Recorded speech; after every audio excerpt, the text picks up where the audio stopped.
Bab 861, Aku akan ceritakan padamu saat kita kembali ke kamar.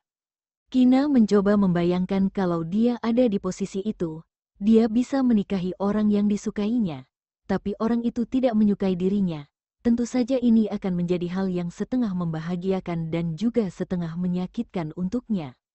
Setengah kebahagiaannya adalah bisa menikah dengan orang yang disukainya. Tapi setengahnya adalah rasa sakit karena pria itu tidak menyukai dirinya. Jika di masa depan pria ini bertemu dengan seseorang yang dia sukai dan ingin menceraikannya, maka setengah dari kebahagiaan itu semuanya berubah jadi rasa sakit. Apakah Giselle mengatakan kapan dia akan menandatangani surat perjanjian? Tanya Kina. Ezra, besok pagi. Ezra, apakah menurutmu keputusan Giselle sudah tepat? Dia memeluknya dan terlihat sedikit khawatir. Jangan berpikir macam-macam. Giselle dan Rafael adalah orang dewasa. Tidak peduli akhirnya seperti apa, itu adalah pilihan mereka. Meskipun kita ikut campur untuk mengubahnya, kita masih tidak bisa menjamin bahwa akhirnya Giselle akan baik-baik saja. Kata Ezra dengan bijaksana. Dia merasa bahwa situasi Giselle dan Rafael tidak terlalu buruk.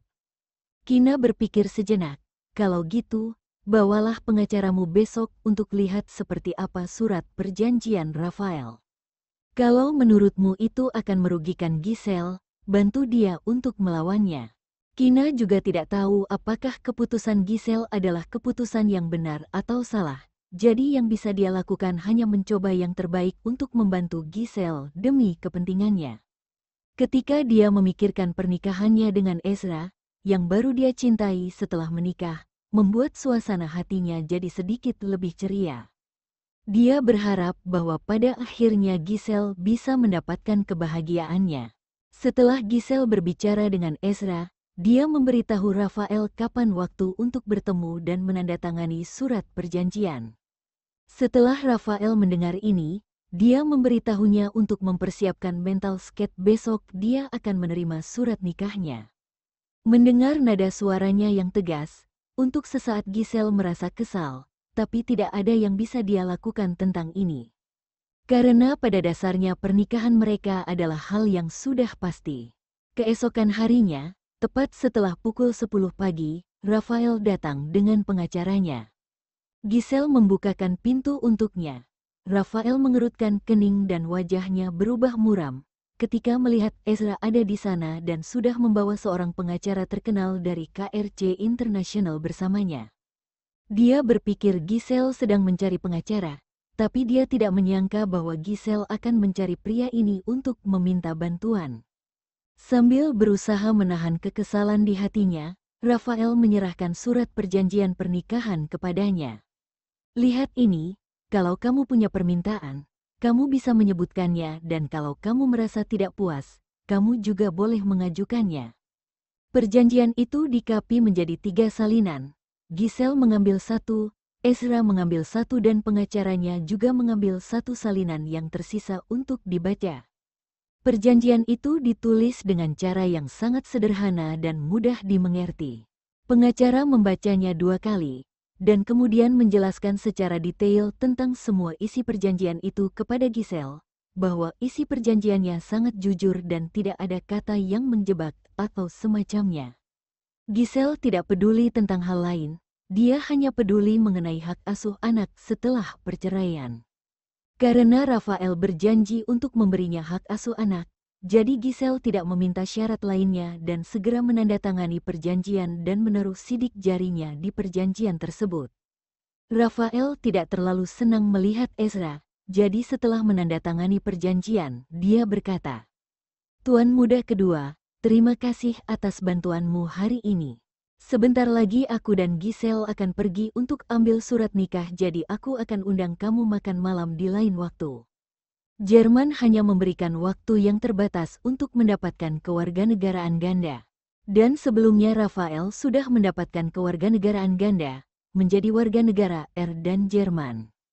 Kemarin dia juga sudah melakukan beberapa prosedur yang diperlukan untuk mendapatkan surat nikah, jadi sekarang mereka bisa langsung mendapatkan surat nikah. Setelah Ezra dan pengacaranya pergi, Giselle tiba-tiba menjadi sedikit gugup dan bingung. Sejak kemarin Rafael muncul, dia tidak bisa berpikir tenang tentang pernikahan mereka, dan Giselle sangat memikirkan soal anaknya. Rafael melihat jam dan berkata, "Ayo makan selang dulu, lalu pergi untuk ambil surat nikah." Giselle tidak bergerak dan setelah beberapa detik, perlahan dia mengetik dan berkata, "Aku lupa menyebutkan satu hal, aku tidak mau kembali ke Jerman." Rafael sejenak merasa ragu dan berkata, "Perusahaan VSL akan buka cabang di kota Leicester.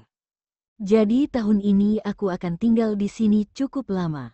Kamu bisa tinggal di kota Leicester selama kamu hamil, tapi setelah melahirkan, kita tidak bisa kalau berpisah dan berada di tempat berbeda, kan? Kalau gitu sama saja tidak ada gunanya menikah." Giselle tidak bisa membantah kata-katanya. Lagi pula, jika Rafael ingin kembali ke Jerman bersamanya, maka dia bisa memaksa dirinya untuk tunduk padanya. Untuk saat ini Giselle setuju dan mengangguk. Lagi pula Rafael tidak bisa selalu menemani dan berada di sampingnya setiap saat. Beberapa saat kemudian Rafael membawanya keluar untuk makan. Ketika sampai di restoran, Giselle sedikit terkejut karena sebelumnya ini adalah restoran tempat dia bertemu dengan Kina dan Clayton, lalu mereka makan siang di restoran ini. Rafael membawanya ke dalam ruang VIP dan berinisiatif menjelaskan, "Aku sudah mencari informasi, kalau lebih baik ibu hamil makan makanan yang ringan saat mual di pagi hari." Sebelumnya, bibi ketiganya Albert juga mengalami morning sickness. Lalu Rafael mencari tahu dan dengan mudah menemukan restoran tempat paman ketiga membawa bibi ketiganya untuk makan. Giselle mengangguk mengerti dan perasaannya jadi lebih baik. Bagaimanapun, setidaknya Rafael peduli dengan anak ini. Rafael membiarkannya memesan lebih dulu. Dia memesan beberapa hidangan ringan, vegetarian dan tidak terlalu berminyak, juga tidak ada banyak daging. Sebenarnya Giselle mengerti selera Rafael tapi tidak memesan untuknya. Di sisi lain, Rafael dengan serius memesan beberapa hidangan vegetarian lagi. Ketika Giselle melihat ini, dia ingin mengatakan sesuatu, tapi hanya bisa menelan kata-katanya kembali. Makanannya enak dan kedua orang itu tidak mengatakan apa-apa. Setelah makan selang dan istirahat sebentar, Rafael membawanya ke kantor urusan sipil terdekat untuk mengajukan surat nikah. Begitu Kina melihat suaminya pulang, dia segera menyambutnya. "Ezra, gimana hasilnya? Cepat ceritakan padaku. Pergilah dan buatkan secangkir teh untuk suamimu." Ezra menyuruhnya dengan nada seperti orang tua. Kina sama sekali tidak kesal, dan menganggapnya sebagai ekspresi cinta antara suami dan istri. Jadi dia segera berbalik dan pergi ke dapur, dan dengan sepenuh hati membuatkan secangkir teh untuknya.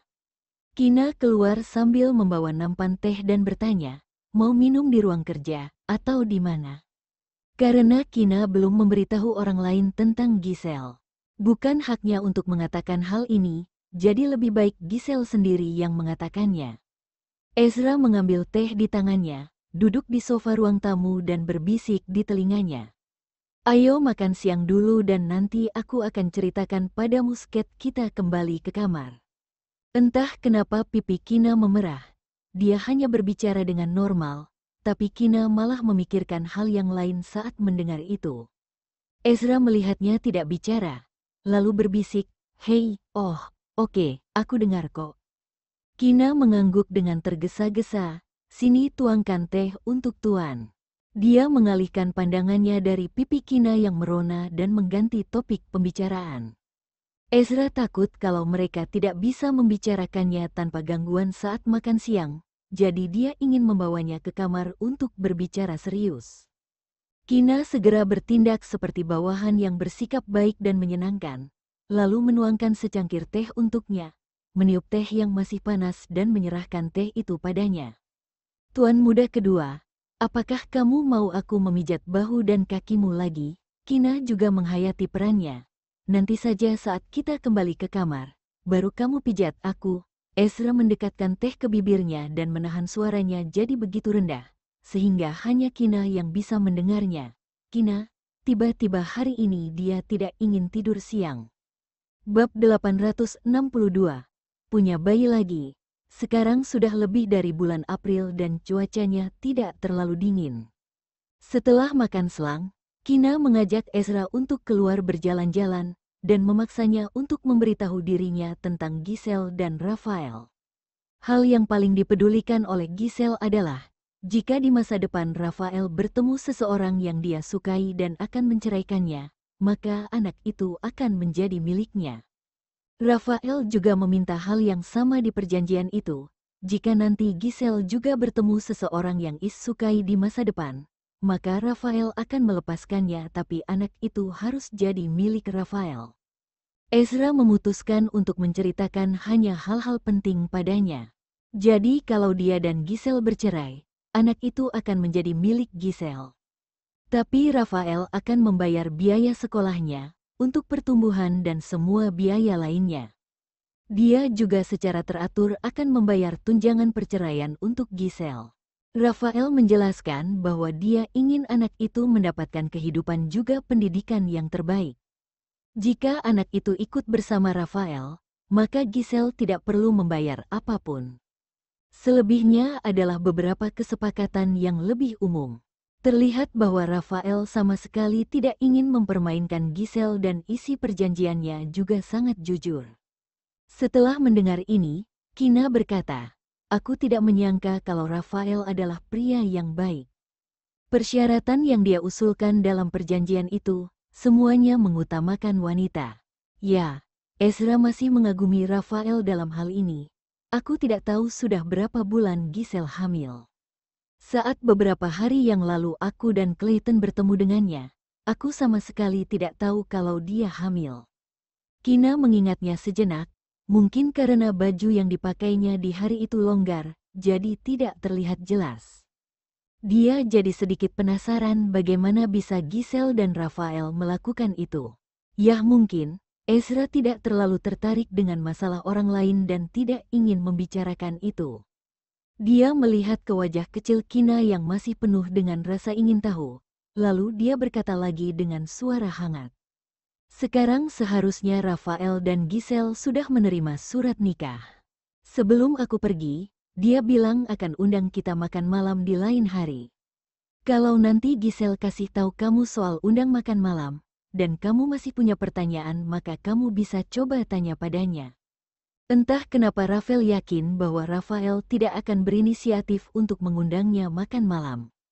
Sebaliknya, seharusnya Giselle yang akan berbicara dengan Kina.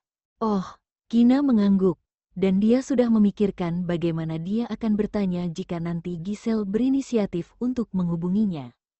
Keduanya berjalan-jalan di luar cukup lama. Setelah itu Ezra membawa Kina kembali ke kamar mereka untuk tidur selang. Kina sudah berganti memakai piyama dan keluar dari kamar mandi. Is melihat tiba-tiba pria itu sudah berganti piyama dan sedang duduk di tempat tidur. Kamu juga mau tidur selang?" tanyanya dengan sedikit waspada. "Ya, tiba-tiba dia punya firasat yang buruk. Emang tidak boleh?" Ezra melipat tangan di dadanya dan menatap Kina dengan tatapan yang dalam. Kina mengerucutkan bibirnya dan perlahan berjalan menuju tempat tidur dan tidak berbicara. Ketika dia berada di depan Ezra, dengan bodohnya dia bertanya, "Kamu mau aku memijat bahu kamu atau memukul punggungmu?" Ezra meraih pergelangan tangannya dan menariknya ke dalam pelukannya. Dia menahan Kina dengan lengannya, sehingga dia masih bisa bergerak tapi tidak bisa melarikan diri. "Bisakah kamu memijat aku di bagian lainnya?" "Tidak." Kina langsung menolak tanpa berpikir. "Bahkan aku belum bilang di mana kamu harus memijat." Pria itu berpura-pura polos, "Kamu tidak bilang juga aku sudah tahu." Kina menjawabnya dengan wajah memerah. Rasanya dia jadi ingin menangis. Awalnya Kina adalah wanita yang sangat polos. Tapi semakin lama dia menghabiskan waktu dengan Ezra, dia jadi semakin ternodai. Sudah berkali-kali dia mengerti arti mendalam dari perkataan Ezra. "Kinaku jadi semakin pintar dan lebih cepat ngerti ya." Ezra menundukkan kepala dan menggigit pelan telinganya. Dia membuat Kina duduk dengan posisi tidak nyaman, jadi dia menyesuaikan posisi duduknya. Apakah kamu akan melakukannya, atau menyerahkan dirimu untuk meredakan nafsuku? Kina meronta dan berkata, aku mau tidur. Kalau gitu, ayo tidur. Ezra langsung setuju. Pada akhirnya, sebelum Kina bisa merasa bahagia, dia sudah mendengarnya berkata, tapi sebelum tidur, ayo lakukan sesuatu. Oke, Kina dengan murah hati menyetujuinya. Tapi dalam sekejap dia berkata dengan nada sedih, tapi pinggang tua bayi ini tidak kuat kalau terlalu banyak bergerak. Mungkin karena sudah menyadari usianya yang agak tua, akhir-akhir ini Kina suka berpura-pura jadi muda dan menyebut dirinya bayi. Ezra merasakan tubuhnya memanas ketika melihat ekspresinya yang menyedihkan dan darah di tubuhnya mengalir ke satu tempat. Jangan takut, kamu berbaring saja dan aku tidak akan buat kamu banyak gerak dan kelelahan. Setelah mengatakan itu, Ezra mencium bibirnya. Setelah itu, Kina berbaring tidak berdaya di tempat tidur, pipinya masih merah dan dia menatap cemberut pada pria yang tidak pernah puas. Katanya kamu janji tidak akan buat aku kelelahan? Semua pria itu memang jago bohong. Cuma begitu aja kok, apanya yang buat kamu terlalu lelah? Ezra menariknya ke dalam pelukannya. Dia tersenyum tipis yang menggoda. Sepertinya Kinaku belum pernah tahu yang lebih melelahkan. Apakah kamu mau melihatnya? Saat dia mengatakan itu, telapak tangannya yang besar sudah bergerak ke bawah kulitnya yang halus. Tidak, tidak, tidak. Kina sangat takut sehingga dia mencoba bersembunyi. Tapi Ezra memeluknya sangat erat dan dia tidak punya kesempatan untuk kabur. Jangan bergerak, Ezra berkata dengan suara dalam untuk menghentikannya. Melihat perbedaan sikapnya, Kina langsung menegang, bahkan bernapas dengan hati-hati. Bahkan dia saja belum beristirahat, tapi kenapa bisa Ezra begitu cepat ingin melakukannya lagi? Kamu jangan macam-macam ya, atau malam ini kamu tidur di kamar tamu. Kina mengancamnya. Ezra berkata, Kina, kamu mau punya bayi lagi, kan? Saat melihat dua putra milik adik ketiganya akan segera lahir, dan sekarang bahkan Rafael akan jadi seorang ayah, dia juga ingin punya bayi lagi. Dengan cara ini, Clayton tidak perlu iri karena sebentar lagi dua adik laki-laki dia akan lahir. Beberapa hari yang lalu kan kamu bilang, Kina menoleh untuk menatapnya, berkata untuk meminta maaf. Dan QEZ International baru saja dimulai. Kalau aku hamil dan punya bayi, aku tidak bisa mengurus QEZ International. Nama perusahaan diambil dari nama mereka yaitu Kina dan Ezra. Ezra dengan tenang berkata padanya, sebenarnya kamu tidak perlu melakukan semuanya sendiri.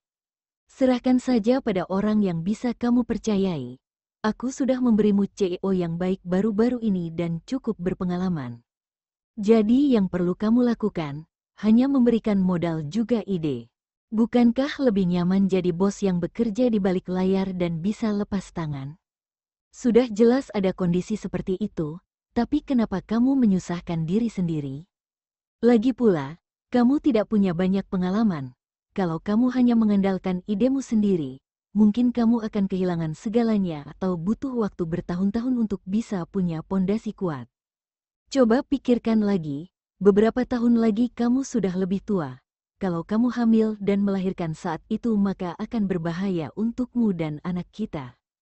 Kina, kenapa terdengar agak menyedihkan ya?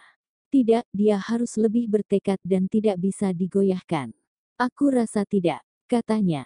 Aku pikir gak apa-apa kok, Ezra berbicara dengan tegas untuk terus membujuknya. Kamu bisa memanfaatkan kehamilan kamu untuk belajar beberapa kursus dan pengetahuan manajemen bisnis. Setelah kamu punya bayi, kamu masih bisa melakukannya. Saat itu kamu bisa langsung memulainya tanpa membuang waktu lagi.